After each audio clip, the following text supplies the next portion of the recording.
Rise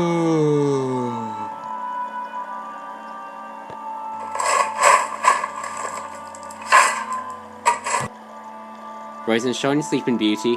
Gah! And what's your excuse for sleeping in? Oh, morning, Watson. I had a late night shift. Wasn't able to get back yet until 12:30 in the morning. Fair enough. Yes, well, did I miss anything?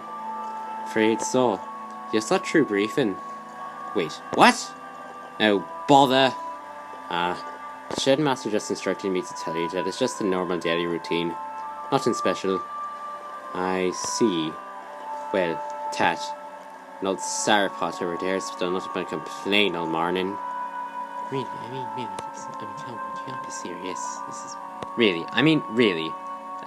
The snow is absolutely intolerable in the Trenton branch line. It's just, you'd think more would inevitably be put into clearing it. And also, I'm so bloody overworked that even I've begun taking trucks. Me, of all engines, for Grizzly's sake, pray silence your howling screamer. Some respectable engines are trying to be well rested here. Well rested? How could you even fathom returning to slumber? Damn cold makes it bloody impossible, it does. Really, you couldn't be where's 10254 when you need him? Yes, well, I suppose one of his grievances had some solid foundation. Or, what might that be? Well, we happen in need of another engine looking after the Trenton. I'm beginning to find it a chore having to handle the goods work and my piloting duties. You know, I did hear one of the workmen telling me firemen that the managers made some sort of arrangement to rectify a problem similar to yours. Oh? What sort of arrangement? The specifics escape me now. I think it had something to do with bringing in a new engine. But don't quote me on that. I make no promises. Oh-ho. Looks like some certain old timer hasn't lost his cheekiness yet. I try my best. Come on, old boy. You need to arrange at 7:59. Right-to. Well, I'd best bugger off to work. T812 will tear me a new one if I don't arrange your train on time. Well then, you best hop to it, lad. Right.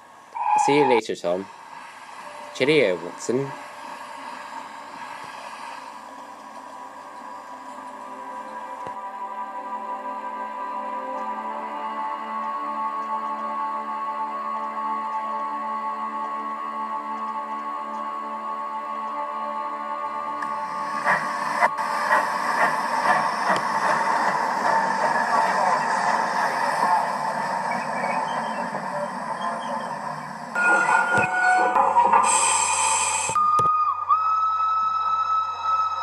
Hey Tom, it's 2:30.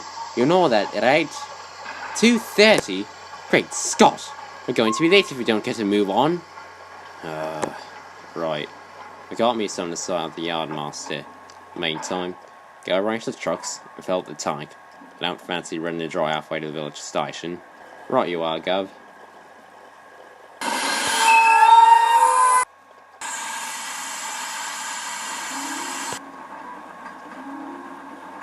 God, why, you bind on? Who would have thought I was an amateur or something? Oh, think nothing of it. It's just been one of these days. Huh?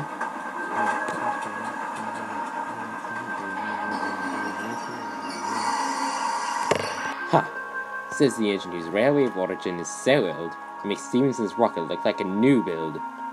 Oh, then it might come as a surprise to you to find out the Great Western was founded decades after Stevenson's rocket. Of course, I wouldn't expect a brain dead southerner to know anything about historical accuracy. Brain dead indeed! Why, I ought to start, Edison. Stop your whinging and come on. The passengers are waiting for us at the terminus. This isn't the end, Westerner. You haven't seen the last of me. Yeah, whatever. Quite a pleasant bloke, isn't he? Cuh. Yeah. Oh, I think not. This is... Oh, well, sorry, mate. I didn't see you there. Don't sweat it, lad. I know the feeling of being flustered. Thanks. I guess I'm a bit edgy, this being my first day here and all. Your first day here? Aye. I only just got off the ferry from Ashton half an hour ago. Ashton, you say? Yep. The old shedmaster there told me that a bloke named Tom was struggling with his work, and I was to go lend him a helping buffer. Yes, that bloke would be yours truly. Oh, glad I ran to you then. Got anything that needs doing? Well, I suppose you could look after the yard here. The pug shall show you what to do. Forgive me for not showing you myself, but I have a good string to take out in 17 minutes. Oh, I can do it for you.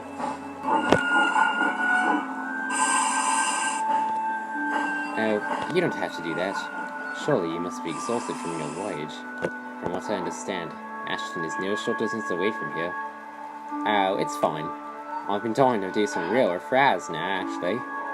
Well, you're more than welcome to take it out. With the Yardmaster's permission, of course. Yeah, what's this about my permission?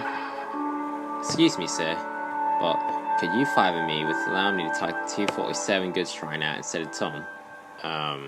Okay. You alright with this, number 100? Oh, yes, sir. Okay. I don't see why not, then. Smashing. In that case, then, I'll get the trucks ready.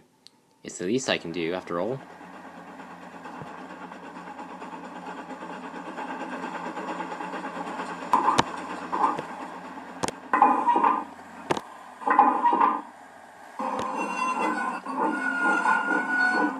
Thank you so much for doing this, 501st Division.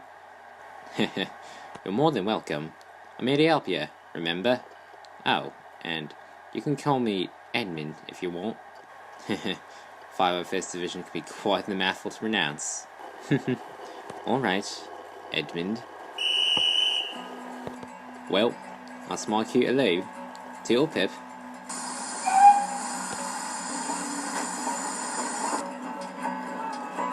Cheerio. He seemed to be a pleasant chap.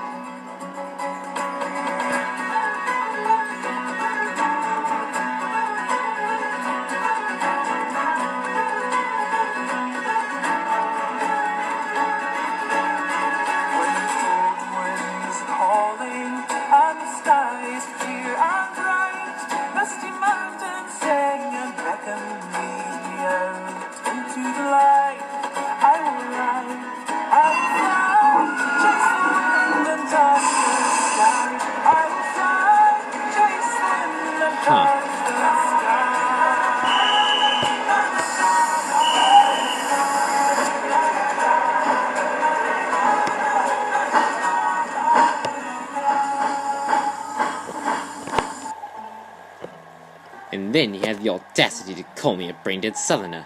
I mean, really, I've never been so humiliated in all my life. But if I recall correctly, it was you who was begging on his sorry knees for help because he was so overworked. Pah! Well, I wouldn't have asked for help if I had known a plebeian westerner would be fulfilling that role. Aye, southerner.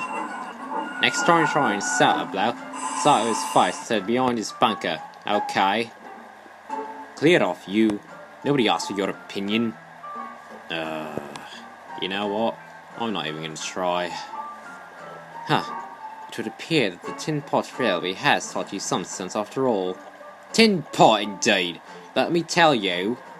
Oh, spare us the Great Western hogwash, will you? And what's that supposed to mean? What my colleagues here are trying to say is, welcome to Cartland. Oh, Edmund. Welcome to Cartland, Edmund. We hope you make this shed as much as your home as ours. You can't say that, Doc Shunter. This is not your residence. Well, obviously certain simpletons have forgotten that some of us used to sleep here before the war came and ruined everything. Furthermore, that the shedmasters permitted me to sleep here till Gibby returns. Excuse me. I had to break up this lovely conversation we got going here, but who's Gibby? Oh, he's our mixed traffic engine here on the main line, but currently It's on loan to the big city railway on the American side. Why? American side? If you are to become a permanent resident here, I suppose he must indulge you in the logistics of this island. Okay. Don't know what all the bloody melodramas for. The island of Kirtland is divided and shared equally among two nationalities, Great Britain and the United States of America. We, obviously, operate on the British-owned side. Most of the track you see before you was once owned by the L.R.T.S, the major rail company here before the formation. But in 1948, it became the Kurdish region of British Railways. The line begins here at Daveston and terminates at Waypoint, where it meets the Big City Railway, the major company on the American side. These, and other important complexes such as the harbour, are maintained by smaller locomotives such as Thompson and number 2187 here. Me name's Watson, you know. The main line is run primarily by myself on a 254, or Gibby, the 7 DLX goods tank engines, and an assortment of several other mixed traffic locomotives whom I care not to mention. You, however, will be serving as the main goods engine on the Trenton the main passenger locomotive on the said branch line, and as such, I refuse to tolerate any tarrying or slothfulness where there's profound work to be done. You saying I'm a slacker? I am merely warding off the idea of such behaviour. Ha! You're a fine one to talk. All you do is stand around and complain all day about the most petty of things. You know, why don't you get off your bunker for once and do some real work for a change? Why, you insignificant little... Here, what in Krellin's name is going on? I can hear you all bickering from the yard. Clear off, station pilot. This matter does not concern you. And why don't you just shut up and respect your elders? Or is even that too difficult for you to handle? Thank you, Watson. I do apologize for this, Edmund. It would appear that some engines have failed to make a good first impression. It's fine. I've experienced worse, if you can believe. Yes, well, nevertheless, I think we need a change in topic to lighten the mood. Oh yeah, that reminds me. I don't mean no offense to any of you lot, but don't you think it's a bit dull around here? Huh, of course we do. This is a railway after all, not Buckingham Palace. What? Now? Well, I mean, yes, but, I mean, considering the time of year it is, especially.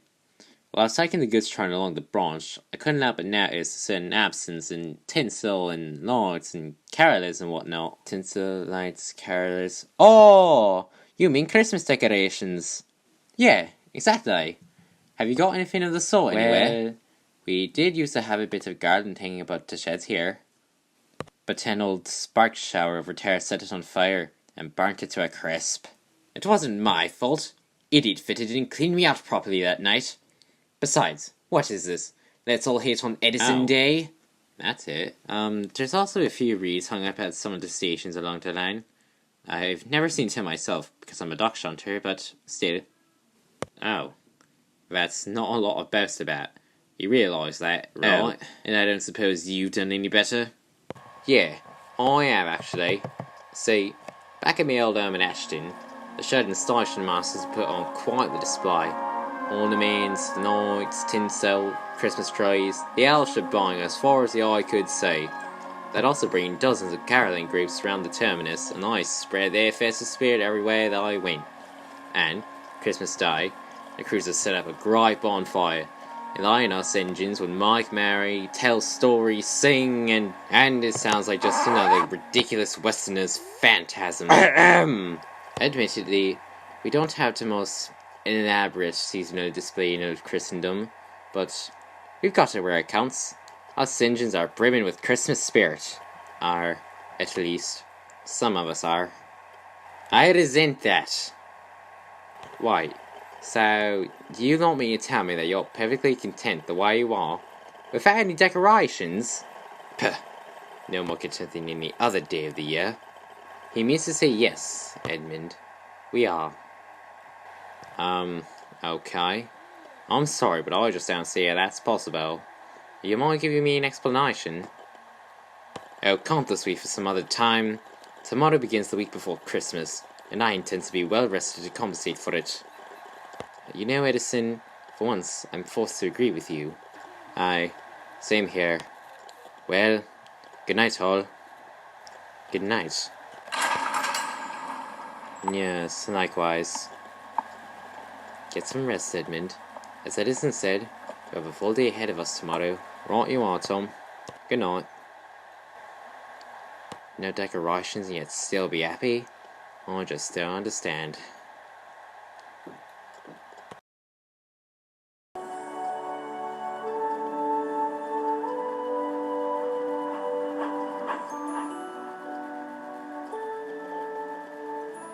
Aye, up there.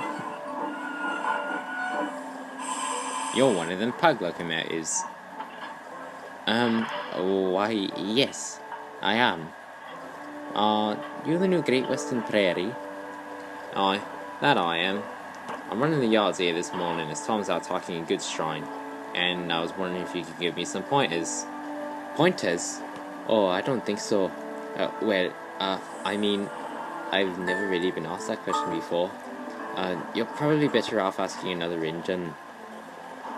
Oh, nonsense. Everyone's opinion matters. I like to get a variety of perspectives. It's how a bloke best finds out how to do his job. You know. Okay then. Well, for starters, when moving rolling stock around the yard, don't dilly-dally. The men here run a tight schedule, and it won't do to cause delays. Okay. Secondly, when moving said wagons, be sure to handle them with care. The permanent way crew don't appreciate clearing the remains of smashed wagons. Believe me, I should know from experience. Alright, seems straightforward enough. Got anything else for me? Oh yes. Be sure to stay far out of the way of the bigger engines, especially 10254. Whatever you do, stay clear out of his path. Oh, the Gibby fella? What's his problem? He's an American military engine Lucy, one of, if not the toughest in his old division back in the United States. He came overseas to the United Kingdom as a war transfer back in '42, and, well, you can probably see where I'm going with this. He always wears a frightening scowl across his face. Well, has the attitude and demeanor of a drill sergeant. Scared of someone. Ever dares anger him. There's rumors, stories in the yard that engines who dared to cross him emerge never the same again. The most notorious one being that, once, one of those massive DLX goods tanks tried to do him in, and in return, 10254 blew him to kingdom come! Oh, come now, my dear. You don't believe in that, do you? You do realise engines can't blow each other up, right? Oh, but it must be true. Cocky, swaggering bullies who fear nothing those DLXs are. Yet every time one of them so much as hears 10254's whistle, they either cower in fear, or make a break for it. If that isn't proof enough, then I don't know what is. Oi, number 420, get back to work. Oh, yes sir. Now, Prairie, do yourself a favor and take my advice. Be wary of that American mixed traffic locomotive. He's a dangerous character, he is. There's no telling what he'll do next. Ow. Here, driver. Tom's broken down halfway to the last station on the Trenton branch line. Will you go rescue him in a shrine? Sure thing, sir. Come on, old boy. Right, let's go save that shrine.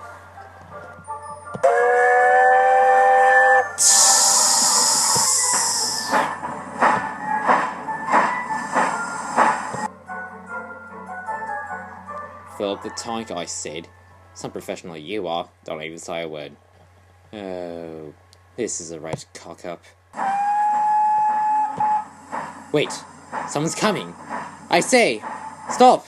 Halt the train on the line! Well, do you ever? Wait, Edmund? What are you doing here? Why, rescuing you, of course. What else is there to do in the middle of nowhere? Oh, this is so embarrassing. I can imagine. Running a drawing like that. Ah, well. Never mind. I'm here to push you to the next station. You ready up there? As ready as I'll ever be. Oh, no doubt Edison will see when we get to the station. And where the bloody hell were you? I ran out of water. Simple as that. I wasn't talking to you, station pilot. Hang on. Are you suggesting that I caused this delay? I most certainly am. Now, what's your stupid reasoning this time? You took your time in getting here on purpose, to spite me.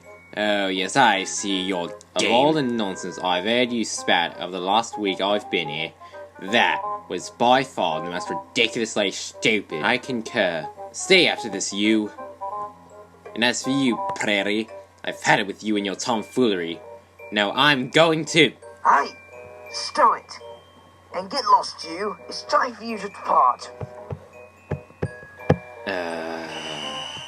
I don't know why I waste my time on you. Bloody tosser. Thanks for that, whoever said.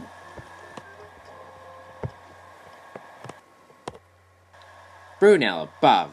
Is that even an engine? Ugh. I'm not even going to try. Edmund, meet Wesley. He was among the first engines ever to turn a wheel in Kirtland metals. Pleasure to make your acquaintance. Likewise. I hope you don't mind my saying so, but shouldn't a machine as historical as you be in a museum? As opposed to rusting out here, I mean. I should, believe it or not, I'm actually quite lucky to be even here. Back in the days following the formation, railheads were going to scrap me, see? Thought I was too ancient and snail place to be of any use, they did. Had me shunting on this out of use line, till time could be arranged to take me to some breaker's yard. Must have forgotten about my existence, because I ain't moved an inch since 1948. However, it don't help no one being all melancholy and gloomy before Christmas. Agreed. Wait a second. So you're telling me that you're perfectly happy here, in this dump of a station? Just the season to be jolly. But this place is even more infested than the rest of this rocky branch line. And that sure is saying something. Well, there aren't even a wraith here. I suppose it is compared to your old station. Exact. Wait, how do you know about that? Oh, a certain blue muttonhead was whinging about non-stop while he was here. You wouldn't believe the fuss he made before you and Tom came in. Oh, when I get my buffers on him. Don't waste your time. He ain't worth it. Besides, if you're really feeling the holiday spirit, I suggest you let it slide. Let it slide? You mind giving me a logical explanation why I should do that? Some reason I'm perfectly content here. You see, I've always thought of Christmas time, when it comes around, as a good time. A kind, forgiving, charitable, pleasant time. The only I know of in the long calendar of the year when men, women, and machine alike seem by one consent to open their shut-up hearts freely. Well, machines don't have hearts, but besides that, they also think of others below them as if they were really fellow passengers to the grave, and not another race of creatures bound on other journeys. And therefore, though it has never put a scrap of gold or silver in my coal bunker, I do believe it has done me good. And to that I say, God bless it.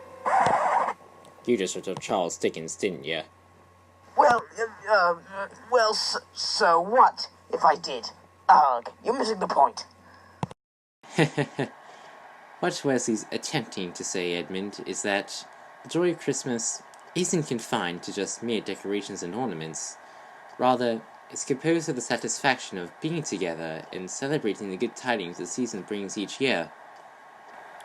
Well, yeah, I know all that, but I don't think you really do, lad. Well, if I don't, then I don't. Thanks for the lecture, but I've got to refuel and turn round. So, well, that's that, I suppose. Wait a minute! Edmund! Come back! I need to refuel as well! Wait, Edmund! Now who's that stationary engineer? Oh, hilarious, Wesley. Simply hilarious. Well, if my memory serves me right, Gibby may be able to help crack this coconut. Gibby? Oh, I get it. Exactly. When is he due back? Tonight, actually. I'll have a word with him then. Smashing! I think it's time someone shows our Prairie friend what the holiday spirit's really meant to be.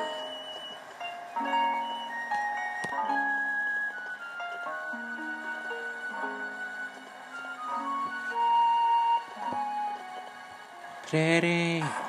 Prairie! Slow down or you cause an accident. Prairie, it's 10254. He's back from the Brick City Railway, and he wants to see you. Why? What? Why? Don't know, but it can't be anything good. Oh, sweet Brunel. What do you think he'll do? Good luck, Prairie. Oh, bugger. Come on, old boy. Back to the sheds with us. Charlie, do we have to go to the sheds? Can't you just park me in a sighting somewhere? Whatever for? Oh, no particular reason. Yeah. Listen, come on. Stop fooling around. Oh, Lord, save me.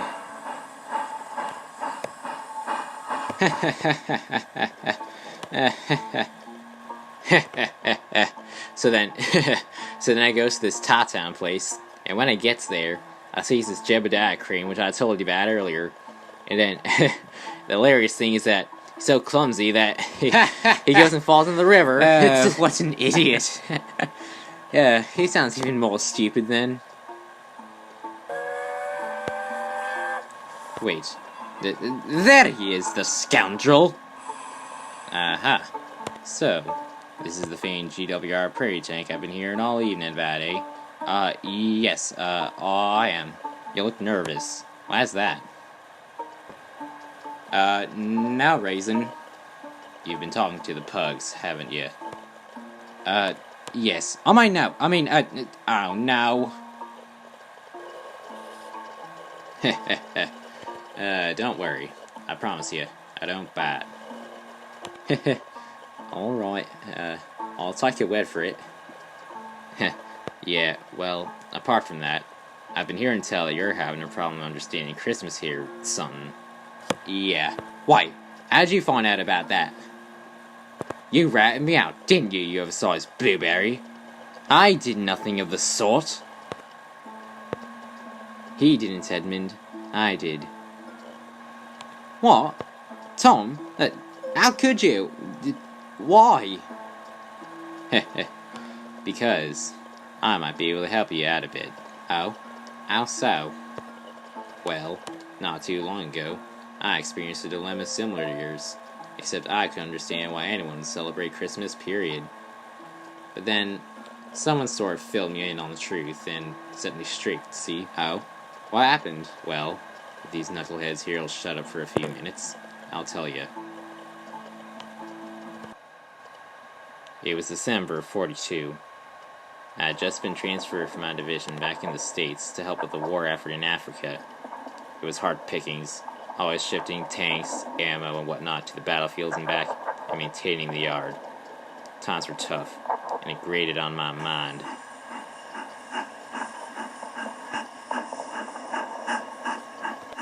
I remember, it was Christmas Eve, and I had just returned to base, and out of the corner of my eye, I saw them.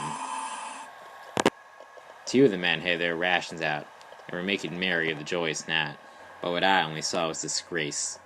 Here these men were, drinking away, not a care in the world, while the boys in the trenches were out there sacrificing their lives. I don't remember exactly what I said to them, but it must have been wrought with foul language and cursing. Don't think we don't have good racing, matey, said one of them back to me. 'Tis the season to be jolly, and believe me, we need the cheer in wartime. We're trying to follow the good example of the troops back in 1914, you see. The troops back in 14, what do they have to do with this? Don't you know the story? No, I replied. So then he told me a tale I'll never forget. It was the first Christmas of World War I in France. The conflict was raging on as it had been since the blessed thing began, when a miracle of sorts happened. For on Christmas Eve of that year, Axis and Allied powers alike decided to cease hostility for a time and celebrate the holidays. They did it by caroling with one another and giving each other gifts. Also by befriending one another as well. It didn't end that night either. No, it carried on the entire season. But then Boxing Day came round, and everything remotely friendly was shattered. However, those men knew a blessed time when it came to them. They were wise not to celebrate it to the fullest.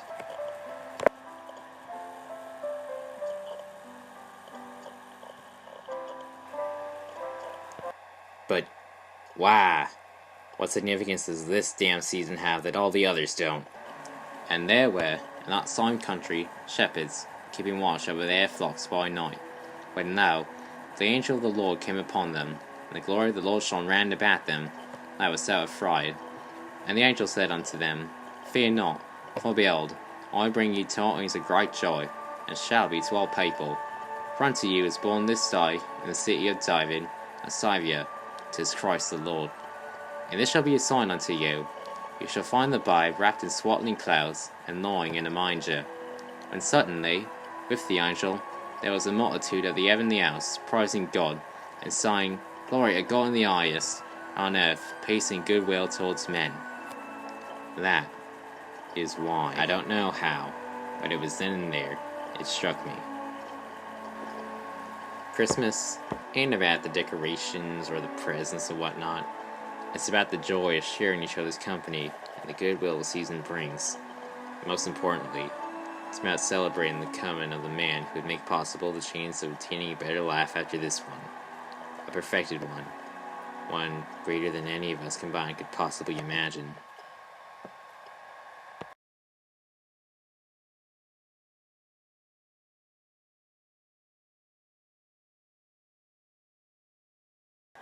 Did that help at all? Hey, number 5532. What are you doing standing around idle? Nothing, sir.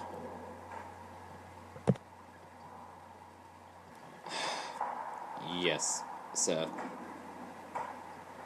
Well, quit it. There's a time for morning after we win this war. But, sir, with all due respect, it's Christmas. Shouldn't we take the time to... I didn't appreciate being taught back to you. No. As soon as your career returns, get back to work. Son of a... who needs friends? Christmas on Christmas without any holiday spirit. I think I understand now. Thank you, 10254. Feel free to call me Gibby. Well, I guess I owe you lot an apology. I shouldn't have made such a fuss over nothing, especially when the answer was right there in front of me. Well, I don't see why not. It is a season of pardoning after all. That is, if you can pardon me for being such a stuffed up prat. That isn't acting decent for once? What's 'tis sorcery?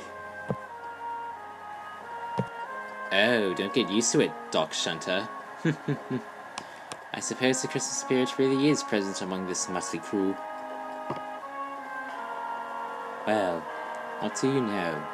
The dawn of the new day. Merry Christmas, lads. Merry Christmas to one and all.